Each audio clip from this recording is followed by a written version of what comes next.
Shop തുടങ്ങണമെന്നുണ്ടായിരുന്നു. അപ്പൊ ഇവിടത്തെ എല്ലാ ആര്യ വർക്കിന്റെ എല്ലാം വെച്ച് ഞാനൊരു ഷോപ്പ് തുടങ്ങി.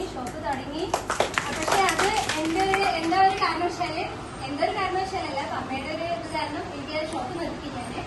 അപ്പൊ ഇപ്പൊ വീട്ടിൽ കണ്ടിന്യൂ ചെയ്യണം. അതിന് പുറമെ ഞാന് ഇവിടെ IHRD കോളേജിൽ ട്രെയിനിങ് ടീച്ചറായിട്ട് പോകുന്ന ടൈമിലാണ്. അതെ, അപ്പൊ എനിക്കൊരു കോൺഫിഡൻസ് ഉണ്ട് ആര്യ വർക്ക് ആണെന്നുണ്ടെങ്കിലും ബെറ്ററായിട്ട് ചെയ്ത് കൊടുക്കാന്നുള്ളൊരു കോൺഫിഡൻസ് എനിക്ക് ഇവിടെ പഠിച്ചതിൽ കിട്ടിയിട്ടുണ്ട്. ആ സമയത്ത് തന്നെ നമുക്ക് വരുമാനം കണ്ടെത്താനുള്ള ഒരു ഐഡിയ വന്നുകൊണ്ടതാണ് ഇവിടുത്തെ ടീച്ചറുടെ ഫസ്റ്റ് ഇമ്പോർട്ടന്റ് കാര്യം.